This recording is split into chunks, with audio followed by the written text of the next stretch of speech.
rasuula moylida goonaaf ja'an waan asaabaan rasuulaatu lakkisan Abu Bakr Siddiqee fi Umar faan warri dhugaa nabii rabbii jaalatan eega guyyaa dhaloota nabii Muhammad kaakanii kabajnu taate jira keenya guyyaa Isaa hodhiiroo kiristaanaa wajjin ni kabajna waa'ee dhaloota nabii Muhammad alayhi salaatu wassalaam guyyaa isaa kabajuun maal fakkaata eenyutu guyyaa san gaafa Aaminaan isa dhiyeessisan taariikhaan katabee Rabiul Awwalii guyyaa 12 eenyu jee barreesse laata moomana yaalaatti dhalateeti waraqaan manaaqimaa baate akkamitti beekame laata eega ka beekamu ta'e guyyaan Abdallaatis beekamu qabaan ho'imaa ka guyyaan kun dhalatuunuu mirkaniidhaa miti ammoo ta mirkanii guyyaa kana duufaadhaan mirkanii Rabiul Awwalii guyyaa 12 dhalachuu irra wal dhabbee jiraawu Rabiul Awwalii guyyaa 12 du'u irra walii galtee jiraawu kastaatu yaa jarana baganu raadu edamo dubbin baganu dhalateedha rasuula moylida goonaaf ja'an waan asaabaan rasuulaatu lakkisan Abu Bakr Siddiqee fi Umar faan warri dhugaa nabii rabbii jaalatan silaa bidaata hubaattee dalagan haa qabannu kara isaan qabatan isaaniif mala nyaataa dhawatan samee kamiin shafaa nabii argatan jarri maqaa suufiyyootaa himatan ol koranii tulluu gubbaa qubatan hadraa janii galma guddaa jaarratan isaaniif mala nyaataa dhawatan samee kamiin shafaa nabii argatan yaa Oromoo isin firraan agartan sangaa gaarii isin duraa qalatan gogaa sangaatirraa dibbee tolfatan hoggaa isaan dibbee isaanii dhawatan shayxaanaa fi jinnin jalaa dubbatan khalqii rabbii sanin sodaachifatan isaaniif mala nyaataa dhawatan samee kamiin shafaa nabii argatan intala teessan gabritti godhatan tana haadhaan bishaan waraabsifatan kani haadhaa abbaan biraa rakkatan shayxaanaa fi jinniidhaan boojihatan isaaniif mala nyaataa dhawatan samee kamiin shafaa nabii argatan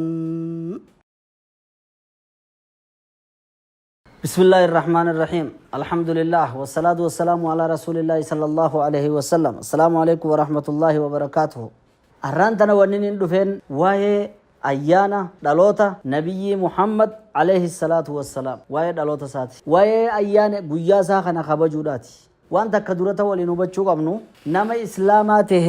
يوني في كجيب وللرخاو في شبو وللرخاو تهمالي إيغا نبي محمد تو أمنجي صلى الله عليه وسلم إسا جب ونجي أمو كجيب أكو بقبادا نمني هادوبين تجانا فكات توراف هادوبين أچديم توراف وان نمني هنجي ولنجي سيسو وجاچو تدران دراتي خانا هنگانو مانين الرابا وكتون جرتو دوبين الرهاز هوينو waa'ee dhaloota nabi Muhammad alayhi salaatu wassalaam guyyaa isaa kabajuun maal fakkaata mee qalbiidhaan butamuudhaan maletti tasgabbiidhaan haa walii dhaggeeffannu eega walii dhaggeeffanne warra waan kana itti machaahee waan kana agartee guyyaa kana kabajuudhaan maraateenis gihaa'u laakiin ammoo akkuma gaafiin kaatotti deebiin taakka lama jettee haa godhamtu gaafiilee armaan gadiitan tokkoffaa maaliif fi warri dhaloota nabi Muhammad alayhi salaatu wassalaam kabajuu guyyaa kabajuudhaa kana maaliif fi mormanii haayannu deebiin ragaa biraan barbaannu warruma moylida kana guyyaa kana kabajuuf dhiifna Abdallah Harariidha kitaaba isaa Arrawaa'i'u Zakiyya fi dhikri mawlidi khayril bariyya kitaaba jaamu keessatti moylonni gaafa nabiidhaan jiru alayhi salaatu wassalaam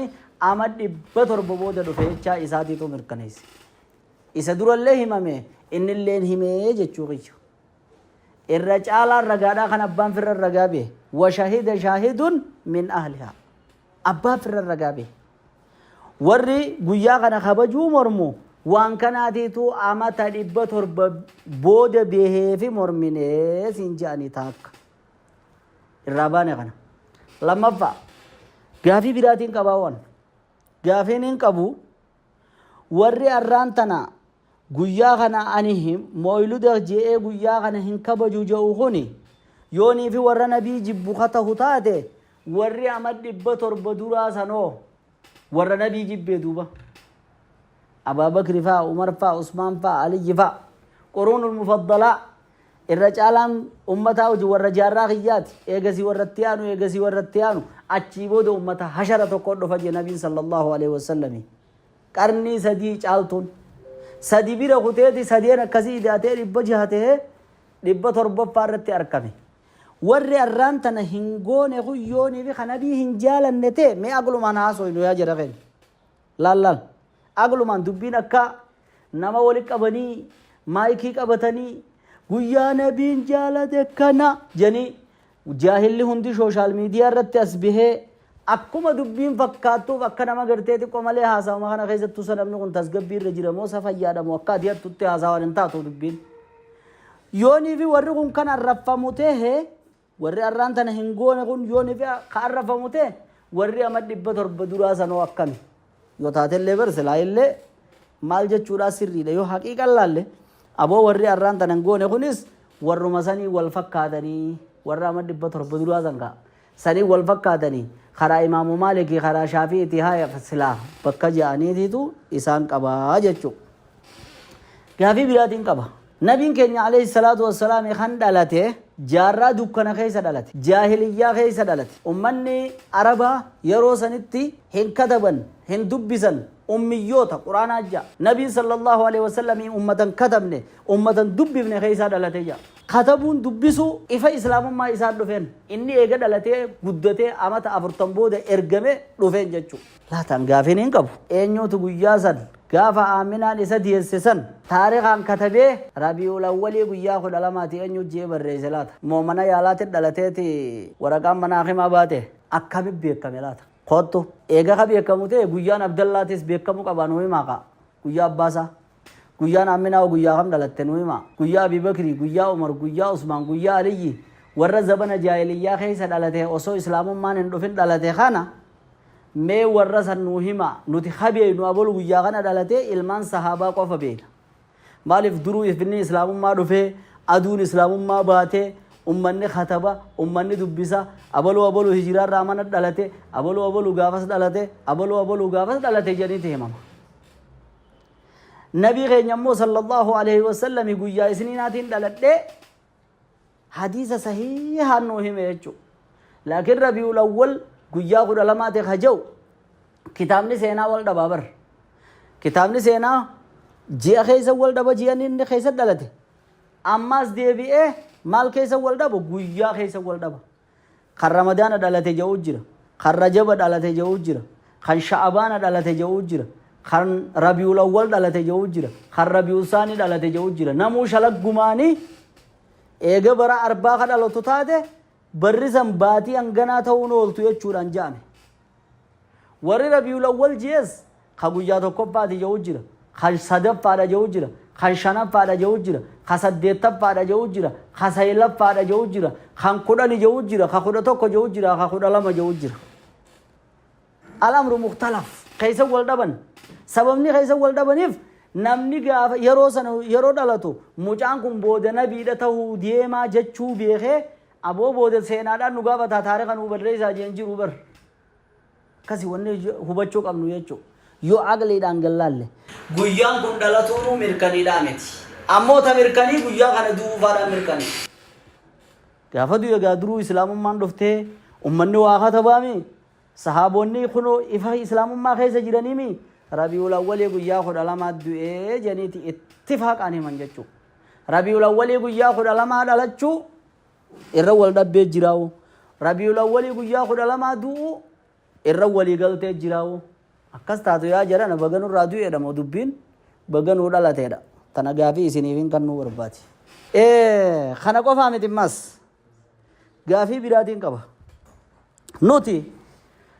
ergaan teenya tan rabbiin subhaanahu wa ta'aalaa nuun quba qabu maali anbiyoota hunda jaalachuu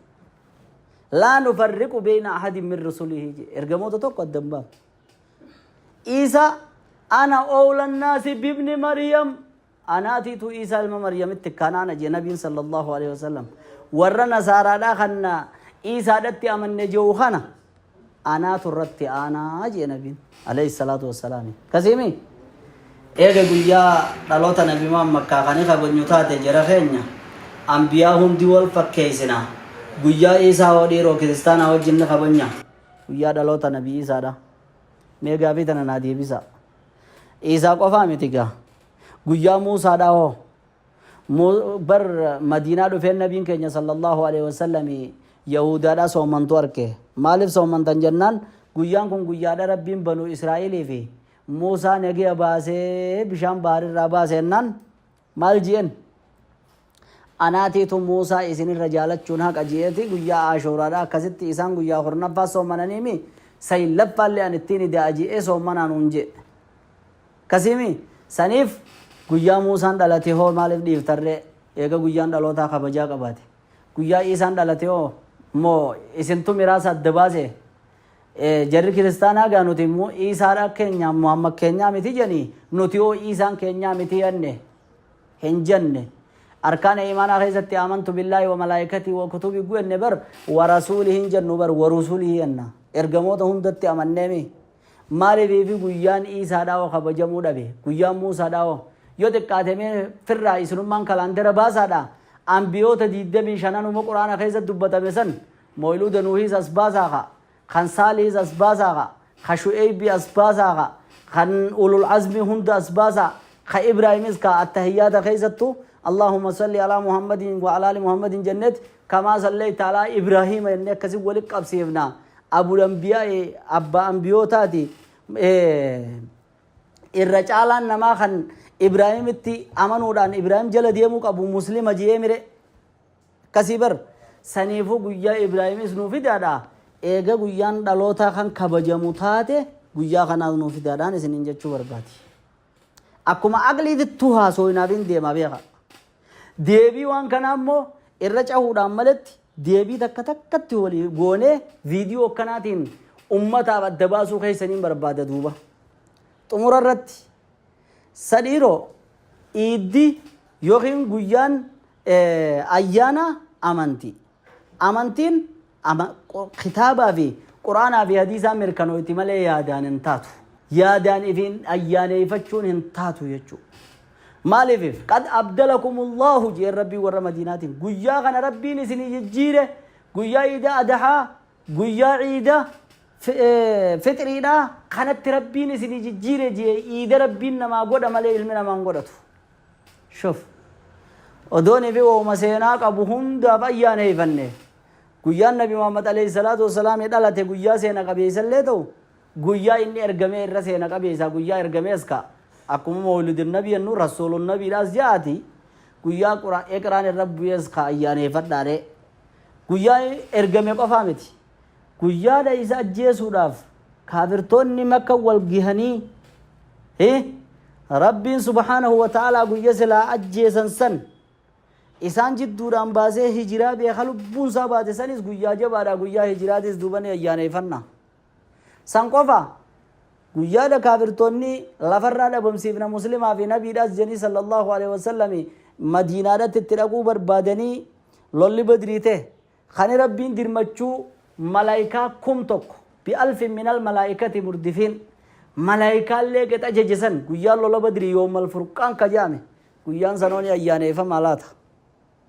wayisan qofaa guyyaan fatii makkaa oo guyyaa muslimni kan gammadee rabbiin diin isinii guute jeen sanka guyyaa gaafni fatii makkaa ni ayyaaneeffama yaa jara keenya yoonii fi kan amantiin tun nuu galtu taate ayyaanni waa hunda keessatti waan quraanni fi hadiisni dhufeen irra deemnaa yoonii fi jaawwaliif nama galcha fakkaatti yoonii fi nafsiyyaan keessa jiraatte malee yoonii fi xiiqiin keessa jiraatte malee yoonii fi gartee anaan moohaan keessa jiraatte malee yoonii fi dargaa wali qabataniituma iyyisiisuun ka keessa jiraattu taate malee saniif obboleeyyan kiyyaa wanni isinin jiru diin kana irratti keessatti waa lamarraa gaafatamna akhlasahu wa aswabahu kam jen ikhlaas rabbiif jechaa dalaguu dhufe akka nabiin nutti hin dhufetti dalaguudharraa gaafatamna malee